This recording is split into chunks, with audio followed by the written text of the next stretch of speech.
This is Hiroshima, the day after. Here is the motion picture spectacle of all time.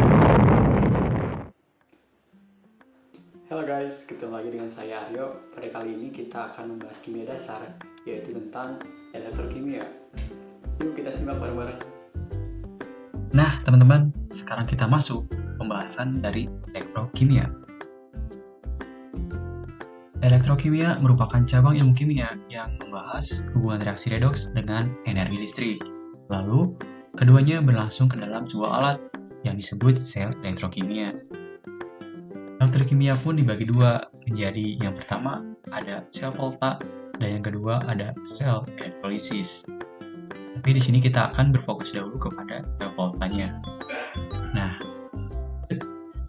sekarang kita ke perbedaan sel volta dan sel elektrolisis. Dari sel volta yang pertama, energi kimia menjadi listrik, sedangkan di elektrolisis adalah energi listrik menjadi kimia. Dan di sel volta yang kedua, reaksi redoks spontan. Di elektrolisis, reaksi redoks tidak spontan. Dan yang ketiga, sel volta mempunyai katoda yang positif dan anoda yang negatif, sedangkan elektrolisis mempunyai katoda yang negatif dan yang. Sekarang kita ke sel volta atau disebut juga sel galvanik. Dari sifat sebelumnya, reaksi redoks spontan maksudnya adalah reaksi redoks spontan adalah reaksi redoks yang terjadi dengan sendirinya. Misalnya, apabila logam seng dicelupkan ke dalam larutan tembaga golongan sulfat CuSO4 seperti gambar berikut. Nah, ini adalah contoh reaksi redoks spontan dari sel volta. Maksudnya di sini adalah logam seng Zn akan larut dengan melepas elektron membentuk ion seng Zn2+. Ini adalah seng, ini adalah larutan tembaga. Sementara ion tembaga Cu2+ menangkap elektron dari logam seng dan membentuk endapan tembaga Cu. Nah, ini adalah endapan dari seng dan juga tembaga. Di sini kita lihat perbedaannya, asalnya larutannya berwarna biru dan ininya berwarna putih. Setelah beberapa kemudian diendapkan akan menjadi endapan dan larutannya pun berbeda. Dalam reaksi tersebut terjadi transfer elektron secara langsung dari logam Zn ke ion Cu2+. Reaksi yang terjadi adalah Zn ditambah Cu2+ menjadi Zn2+ ditambah Cu. Lalu ada juga susunan sel volta. Secara umum, sel volta tersusun dari pertama ada anoda, tempat terjadinya reaksi oksidasi. Kedua ada katoda, tempat terjadinya reaksi reduksi. Yang ketiga ada elektrolit, zat yang dapat menghantarkan listrik. Lalu ada rangkaian luar, yaitu kawat konduktor yang menghubungkan anoda dan katoda. Dan yang terakhir ada jembatan garam, yaitu rangkaian dalam yang terdiri dari larutan garam, serta adanya ion-ion dari setengah sel anoda ke setengah sel katoda. Sekarang kita ke rangkaian sel volta.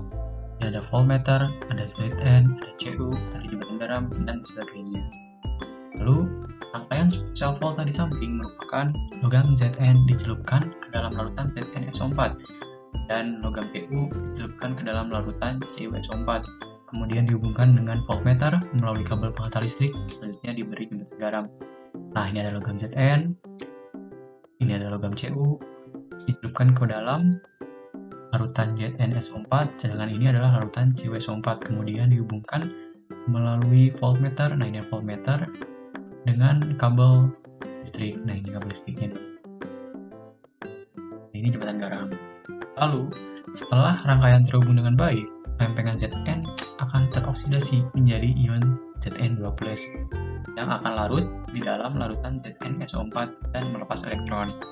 Nah ini ada Zn menjadi Zn2+, lalu akan melepas elektron. Nah ini akan melepas elektron. Setelah semua ini teroksidasi, maka akan masuk ke elektron ini. Ini adalah reaksinya, yaitu Zn menjadi Zn2+ ditambah 2 elektron. Lalu, elektron yang dilepas akan mengalir melalui kabel listrik melewati voltmeter menuju lempengan logam Cu. Kemudian, elektron tersebut akan ditangkap oleh ion Cu2+ yang berasal dari larutan CuSO4 membentuk endapan Cu. Ini adalah setelah masuk tadi, setelah teroxidasi, maka elektron pas ini melalui voltmeter lalu akan ditangkap oleh Cu menjadi Cu2+. Dan ini adalah reaksi yang terjadi adalah Cu2+ sama 2E menjadi Cu. Lalu lempengan logam Zn dan Cu disebut anoda. Dan tempat terjadinya oksidasi adalah anoda, sedangkan tempat terjadinya reduksi disebut katoda. Nah, ini anoda dan katoda. Logam yang bertindak sebagai anoda pada sel volta di atas ada Zn sebagai anoda. Sementara Cu bertindak sebagai katoda. Nah, ini sebagai katoda. Anoda dalam sel volta disebut juga elektroda negatif dan katoda sebagai elektroda positif. Jika semua sudah dihubungkan dengan baik, maka akan terjadi energi listrik. Itu adalah rangkaian dari sel volta. Lalu, ada juga notasi sel volta. Reaksi yang terjadi di kedua elektroda dinyatakan dengan diagram sel atau notasi sel. Reaksi oksidasi ditulis di sebelah kiri, sedangkan reduksi di sebelah kanan. Nah, ini contohnya oksidasi dan reduksi. Sehingga reaksi sel volta di atas dapat ditulis dengan Zn menjadi Zn2+, jembatan garam Cu2+ menjadi Cu. Dua garis jajar dapat dinyatakan sebagai jembatan garam. Nah, ini adalah jembatan garam.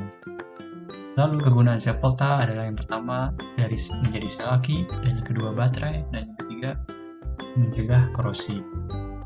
Lalu menyatakan potensial standar sel adalah E derajat sel sama dengan E katoda dikurangi E anoda. Kita lanjut. Sekarang kita contoh soal sel volta. Ketahui potensial elektroda perak ditambahkan sebagai berikut. E plus ditambah E menjadi Ag dengan E derajat sel sama dengan 0,80 volt. Dan Cu2 plus ditambah 2E menjadi Cu. Dan E derajat sel sama dengan 0,34. Tanyakan, tulislah diagram sel volta yang dimaksud. Lalu carilah potensial standar sel, dan yang ketiga adalah reaksi selnya. Kita yang pertama akan diagram sel volta. Kita akan cari dulu mana reduksi, mana oksidasi, mana katoda, mana anoda. Nah, ini yang paling besar. Maka ini ditetapkan sebagai katoda, dan reaksinya pula adalah reduksi. Dan yang kecil adalah anoda. Reaksinya adalah oksidasi.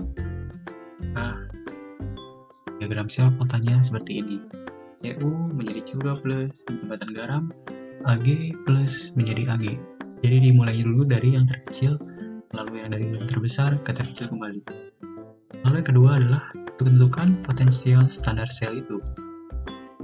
Nah, ini adalah rumusnya. E derajat sel sama dengan E katoda dikurangi E anoda. Langsung substitusikan saja. Sama dengan 0,80 dikurangi 0,34. Hasilnya adalah 0,46 volt. Lalu kita akan mencari reaksi selnya. Kita di sini akan tentukan dahulu bilangannya untuk menentukan mana yang dibalik, mana yang tidak. Pertama, ini adalah Ag plus ditambah E menjadi Ag. Bilangannya 1, jadi 0, benar, langsung kita tulis saja Ag plus ditambah E menjadi Ag. Dan ini Cu2 plus ditambah 2E menjadi Cu. Karena ini harusnya dibalik, karena ininya 2 menjadi 0, maka ini dibalik. Awalannya adalah Cu menjadi Cu2 plus ditambah 2E, dan ininya pun dibalik menjadi negatif. Setelah itu kita akan eliminasi untuk menghabiskan nilai dari 2E ini. 1.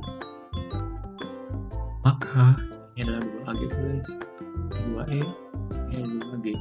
Kita tinggal coret saja. Adalah 2Ag plus ditambah Cu menjadi 2Ag tambah Cu2 plus, dan E derajat selnya adalah 0,45 volt. Jadi ini tinggal dijumlahkan saja, dan ini hasilnya akan sama dengan potensial standar sel. Alhamdulillah, terima kasih. Cukup sekian yang dapat saya sampaikan. Mohon maaf bila masih banyak kesalahan dan kekurangan. Tetap sehat, tetap belajar, dan tetap semangat walaupun dari rumah. Stay safe and stay healthy. Wassalamualaikum warahmatullahi wabarakatuh.